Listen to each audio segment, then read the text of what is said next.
এটা ছিল আমার কোয়ান্টাম নাম্বার, সহজে কিছু বোঝানোর চেষ্টা। এবার আমরা আসি আমাদের পরবর্তীতে ইলেকট্রন বিন্যাস, যাকে কেমিস্ট্রি বেস বা ভিত্তি বলা হয়, কারণ ইলেকট্রন বিন্যাস ছাড়া কেমিস্ট্রির মতো কিছুই করা যাবে না। তো আশা করি এই জিনিসটা বোঝাতে পারছি, কোয়ান্টাম নাম্বার জিনিসটা কি, কত প্রকার। এবার আমরা যদি আসি ইলেকট্রন বিন্যাস,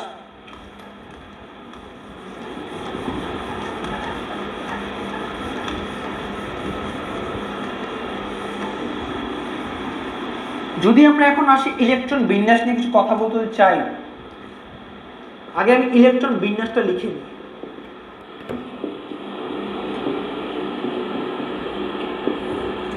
এখন আসি ইলেকট্রন বিন্যাস। ইলেকট্রন বিন্যাস পাওয়ার সময় আমি একটা সহজ সূত্র মনে রাখি, যেটা আসলে বইতে আমাদের এরকম একটা কার্ভেচার করে দেওয়া আছে। এইটাকে আমি একটু সোজা বাংলা ভাষায় মুখস্থ রাখতে সবসময় পছন্দ করি, শর্টকাট বলে আসলে। এইটা মনে রাখাটা সবসময় কঠিন। তো যদি আমি শর্টকাটে মনে রাখতে চাই, তাহলে আমি যে কাজটা সবসময় করি, আমি একটা সূত্র লিখি, S S PS PS DPS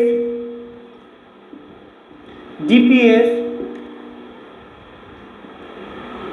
FDPS. আর বড় করার আসার প্রয়োজন হয় না, আমাদের এর চেয়ে বেশি কখনো লাগবে না।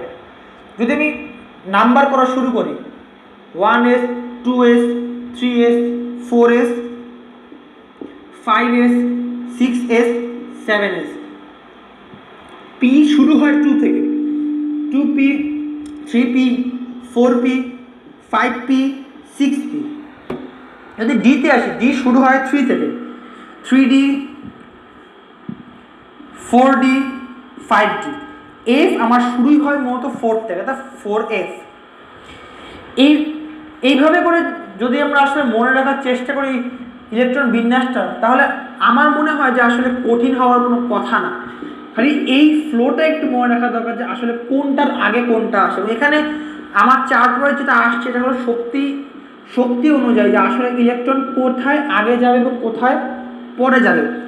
যদি আমি এটাকে একটু অ্যারো দিয়ে বোঝানোর চেষ্টা করি, তাহলে মনে হয় জিনিসটা বুঝতে আর একটু সুবিধা হবে। প্রথমে যাবে 1s, তারপর যাবে 2s, তারপর 2p, তারপর 3s 3p 4s 3d 4p 5s 6d 5p 6s 4s 5d 6p 7s। এটা হলো আমার মূলত ইলেকট্রন কন্ট্রিবিউশনের যে ফ্লোটা, এইটা হলো সেই ফ্লোটা। এখন ইলেকট্রন বিন্যাস নিয়ে কিছু তত্ত্ব আছে আমার। তত্ত্বের মধ্যে প্রথমে যেটা আছে পাউলির বর্জন নীতি। পাউলির বর্জন নীতি আমাকে কি বলে, যে কোনো দুইটা ইলেকট্রনের মধ্যে, দুইটা ইলেকট্রনের 4টা কোয়ান্টাম নাম্বার কখনো সমান হবে না। অর্থাৎ যদি আমার প্রধান কোয়ান্টাম নাম্বার, সহকারী quantum number, magnetic quantum number সমান হয়েও থাকে, তাহলে স্পিন নাম্বারটা আমার ডেফিনেটলি চেঞ্জ হবে। কারণ একটা মৌলে দুইটা ইলেকট্রন যদি থাকে একই কক্ষপথে, তাহলে সেই দুইটা ইলেকট্রন বা সেই উপশক্তিস্তরের দুইটা ইলেকট্রন কখনো সেম দিকে ঘুরবে না। অর্থাৎ একটা যদি ক্লকওয়াইজ ঘুরে, আর একটা ডেফিনেটলি অ্যান্টি ক্লকওয়াইজ ঘুরবে। পাউলির বর্জন নীতি আমাকে প্রথমেই বলে যে কোনো মৌলের বা কোনো পরমাণু দুইটা ইলেকট্রনের 4টা কোয়ান্টাম নাম্বার কখনো সমান হবে না। এখন এই পাউলির বর্জন নীতি নিয়ে কিছু কোশ্চেন আছে, যে একটা কমন কোশ্চেন আমি দেখানোর চেষ্টা করি। আমি এটা মুছে দিচ্ছি। যদি কিছু একটা কমন করে যদি দেখানোর চেষ্টা করি, আমরা সবাই জানি নাইট্রোজেনের পারমাণবিক সংখ্যা 7। যদি বলে যে নাইট্রোজেনের শেষ দুটো ইলেকট্রনের কোয়ান্টাম নাম্বারটা পাউলির বর্জন নীতির সাহায্যে প্রকাশ করে দেখাও, তখন কীভাবে দেখাও? সবাই জানি যে নাইট্রোজেনের পারমাণবিক সংখ্যা আমার 7। তাহলে শেষ ইলেকট্রন মানে ষষ্ঠ ইলেকট্রন, সপ্তম ইলেকট্রন। নাইট্রোজেন 7, তার মানে অবশ্যই 1s2 2s2 2px1 2py1 2pz1। মানে ষষ্ঠটা আমার গেল 2py তে, সপ্তমটা গেল 2pz। এই দুইটা ইলেকট্রনের কোয়ান্টাম নাম্বার আমাকে দেখাতে হবে। তো বক্স করি, প্রধান কোয়ান্টাম নাম্বার, সহকারী কোয়ান্টাম নাম্বার, চৌম্বকীয় quantum number, spin quantum number. যেহেতু আছে 2 নম্বর শক্তি স্তরে, প্রথমটা হবে n=2, দ্বিতীয়টা n=2।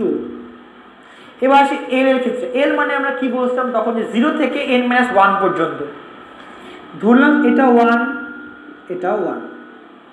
এবার আসি ম্যাগনেটিক কোয়ান্টাম কি ছিল -l থেকে +l ইনক্লুডিং 0। তাহলে যদি ধরি যে এইটা -1 এটা +1, কারণ কোনো আপত্তি থাকার কথা না। এবার যদি বলি স্পিন নাম্বার, আমি আগেই বলছি যে দুইটা ইলেকট্রন কখনো সেম দিকে ঘুরবে না, যদি একটা ক্লকওয়াইজ ঘুরে একটা অবশ্যই অ্যান্টি ক্লকওয়াইজ ঘুরবে। ধরলাম এটা ক্লকওয়াইজ ঘুরলো, ধরলাম এটা অ্যান্টি ক্লকওয়াইজ ঘুরবে। এইটা একটা ছোটখাটো প্রশ্ন যে খ নাম্বার সৃজনশীলে বোর্ড পরীক্ষাতেও যে পাউলির বর্জনীতির সাহায্যে নাইট্রোজেনের শেষ দিকে ইলেকট্রনের কোয়ান্টাম নাম্বারটা ব্যাখ্যা করে দেখাও। তখন আমরা এই ছকের মাধ্যমে ব্যাখ্যা করে সুন্দরভাবে দেখাতে পারবো। এটা গেল পাউলির বর্জন নীতি। এরপর যদি আসে আউফবাউ নীতি। আউফবাউ নীতি জিনিসটা কি, আমি এটা মুছে দিলাম। আউফবাউ নীতি আউফবাউ নীতি মূলত যে ওয়ার্ডটা থেকে আসছে, আউফবাউ নীতির ইংলিশ ওয়ার্ড হলো বিল্ডিং আপ, অর্থাৎ উপরের দিকে যাওয়া বা বিল্ড করা। এখন আউফবাউ নীতি মূলত জিনিসটা কি? আউফবাউ নীতি আমাকে প্রথমে যেটা বলে যে n+l অর্থাৎ প্রধান কোয়ান্টাম নাম্বার এবং সহকারী কোয়ান্টাম নাম্বার যোগফলের মাধ্যমে যোগফলের উপর ডিপেন্ড করে যে শক্তি বিবেচনা করা হয়, অর্থাৎ দুইটা ইলেকট্রন প্রথমে কোন উপশক্তি স্তরের মধ্যে যাবে সেটা বোঝানোর জন্য n+lটাকে আমার কাউন্ট করা হয়ে থাকে। তাহলে এখন আমি যদি বলতে পারি না যে n+l যদি আমার সমান হয়েছে, তখন আমি কি করব? তখন n এর মান যেখানে কম থাকবে সেখানে ইলেকট্রন প্রথমে ঢুকবে, n এর মান যেখানে বেশি হবে সেখানে আমার ইলেকট্রন পরে ঢুকবে। এইটা আমাকে বলে মতো আউফবাউ নীতি। এখন আর আমরা বলছি আউফবাউ নীতি মানে বিল্ডিং আপ। আচ্ছা, এখন আমাকে যদি একটা কোশ্চেন আমাকে পরীক্ষায় দেয় যে কে বা পটাশিয়ামের শেষ ইলেকট্রনটা 3D-তে প্রবেশ না করে কেন 4s-এ প্রবেশ করলো, এইটা যদি আমি একটু ব্যাখ্যা করতে চাই। পটাশিয়াম জানি 19, বলছে যে এটা শেষ ইলেকট্রনটা 3D-তে না গিয়ে কেন 4s-এ গেল। আচ্ছা, আমরা তখন যে দেখাইছিলাম যে s এর ক্ষেত্রে আমি এখানে আমি আগে ইলেকট্রন বিষয়ে লিখি তাহলে সুবিধা হবে। 1s2 2s2 2p6 3s2 3p6 4s1 3d0। এখন বলতে 4s-এ না গিয়ে কেন 3d-তে আমার এটা 3d-তে প্রবেশ না করে কেন 4s-এ গেল। আচ্ছা, এটা আমার বলছে n+l এর মাধ্যমে আমরা শক্তি বিবেচনা করবো। তো 4s-এ আমার গেছে, 4s-এ গেছে n এর মান 4, l এর মান আমার 0, তাহলে এখানে আমার n+l হয় 4। 3d এর ক্ষেত্রে n এর মান আমার 3 ঠিকই, কিন্তু l এর মানটা আমার এখানে 2, অর্থাৎ n+l আমার হয়েছে 5। এখানে দেখলাম n+l এর যোগফলটা 4, এখানে দেখলাম 5, অর্থাৎ যেখানে আমার শক্তি n+l এর মান কম সেখানে আমার ইলেকট্রনটা সবার আগে ঢুকবে। তাহলে n+l যেহেতু 4s-এ কম, তো ডেফিনেটলি আমার পটাশিয়ামের শেষ ইলেকট্রনটা 3d-তে না গিয়ে 4s-এই ঢুকবে। মনে হয় এটা ক্লিয়ার। এখানে আউফবাউ নীতি থেকে আর মূলত কোনো কোশ্চেন আমার দেয় না। তারপর আসে হুন্ডের নীতি। হুন্ডের নীতি আমার যা বলে যে ইলেকট্রন যখন সমশক্তি সম্পন্ন কোনো অরবিটালে প্রবেশ করবে তখন তা সর্বোচ্চ অযুগ্ম অবস্থায় সেখানে থাকবে। আচ্ছা, এটা আমার হুন্ডের নীতি। হুন্ডের নীতি দিয়ে আমার তেমন কোনো কোশ্চেন কখনো দেয় না। আউফবাউ নীতি এবং পাউলির বর্জন নীতির মাধ্যমে আমার মূলত কেমিস্ট্রিতে খ নাম্বারে কিছু অনুধাবনমূলক কোশ্চেন চলে আসে। তারপর আমি যদি আসি পারমাণবিক বর্ণালী। পারমাণবিক বর্ণালী জিনিসটা কি? পারমাণবিক বর্ণালীর ক্ষেত্রে আমি যদি প্রথমে একটা সূত্র আগে লিখি, তারপর আমি টপিকটা বোঝানোর চেষ্টা করি। টপিকটা হলো রিডবার্গ ল, অর্থাৎ রিডবার্গের সূত্র। রিডবার্গের ল কি বলে? Mu bar equal to RH into 1/n1 square minus 1/n2 square. আচ্ছা, এবারে আমি বোঝানোর চেষ্টা করি n1 কি, n2 কি, আর RH কি। RH হলো আমার RH এর একটা নির্দিষ্ট মান আছে H এর ক্ষেত্রে, অর্থাৎ হাইড্রোজেনের ক্ষেত্রে 109678। এই মানটা আমার হাইড্রোজেনের ক্ষেত্রে মুখস্থ রাখাটা খুব জরুরি, সেন্টিমিটার পার সেন্টিমিটার।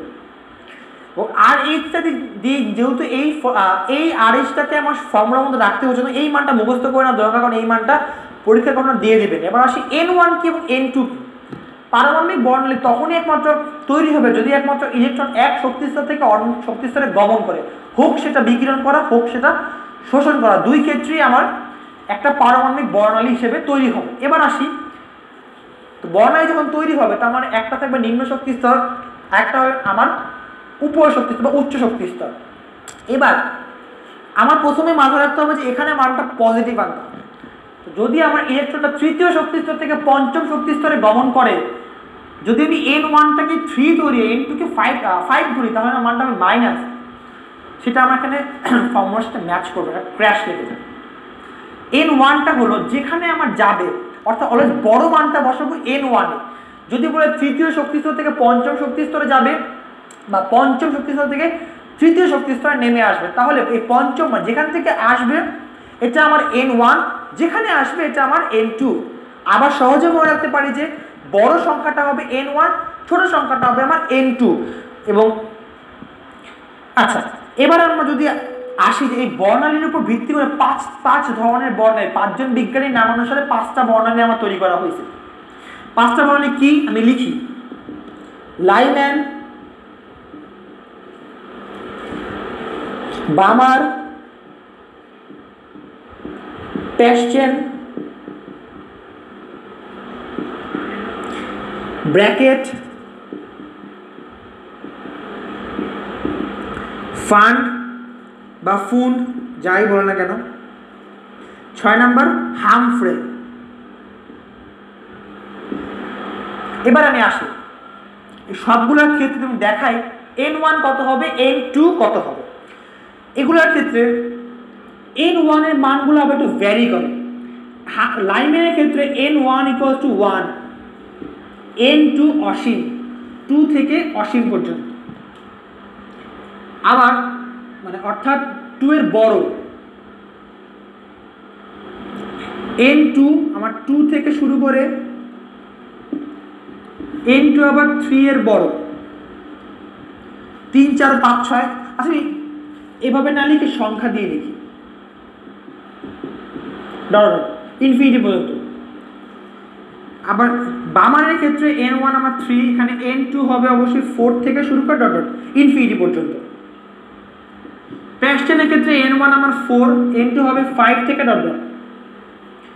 এবার যদি আমি চলে আসি আমার ব্র্যাকেট পর্যন্ত গেলে, এবার আসি ফান্ডের ক্ষেত্রে। ফান্ডের ক্ষেত্রে n এর মান হবে আমার n1 = 5, তাহলে n2 হবে 6 থেকে যতখানি যাওয়া যায়। হামফ্রির ক্ষেত্রে n1 হবে আমার 6, n2 হবে আমার 7 থেকে . এবার তার মানে আমার হলো যে লাইম্যানের ক্ষেত্রে যদি বলি দ্বিতীয় শক্তি স্তর থেকে ইলেকট্রন সবসময় প্রথম শক্তি স্তরে নেমে আসবে, বা বামানের ক্ষেত্রে ইলেকট্রন দ্বিতীয় শক্তি স্তরে সবসময় নেমে আসবে। ওকে, ফাইন। এবার যদি আমি ছোটখাটো একটা অঙ্ক করার চেষ্টা করি, অঙ্কটা হলো হাইড্রোজেন বর্ণালীর ক্ষেত্রে, হাইড্রোজেন বর্ণালীতে লিখি হাইড্রোজেন বর্ণালীতে 0.486 ন্যানোমিটার ল্যামডা বা তরঙ্গ দৈর্ঘ্য তৈরির জন্য ইলেকট্রনকে কোন শক্তি স্তরে আনা হয়েছিল, ইলেকট্রনকে কোথায় আনা হয়েছিল। অর্থাৎ তারা আমার কাছে n2 জানতে চাচ্ছে। যেহেতু বলছি n1 মানে কোথা থেকে আসবে, n2 মানে কোথায় এসে পড়বে। তাহলে আমরা জানি যে মিউ বার, এটা আমরা জানি 1/λ, মানে ল্যামডা দেওয়া আছে, সূত্র লিখি আগে।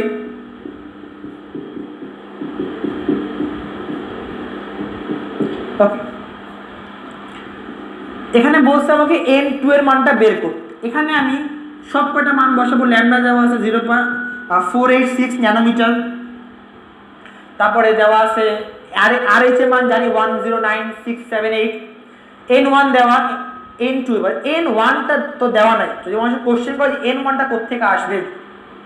0.486 ন্যানোমিটার ল্যামডা থাকবে একমাত্র দৃশ্যমান আলোতে, অর্থাৎ দৃশ্যমান আলো মানে এটা আমার হবে n = 2।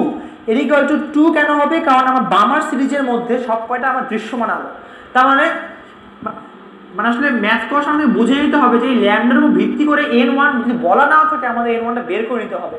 তাই ওই লাইনেন বা আমার প্যাশেন্ট এই 6 জনের নাম মাত্র আমি বললাম চার্ট সহ, এই চার্টটা আসলে মুখস্থ রাখা খুব দরকার, তাহলে বোঝা যাবে যে n1 এর মানটা আমার কি হবে। তো n1টা আমার n1টা এখানে আমার 2 হবে, আর জানি ল্যামডা জানি, n2টা আমি ইজিলি বের করব। তো আজকের ক্লাস আমি আর বাড়াবো না, এই পর্যন্তই আমার ক্লাস আজকে শেষ। ইনশাআল্লাহ পরের দিন আবার দেখা হবে। আসসালামু আলাইকুম।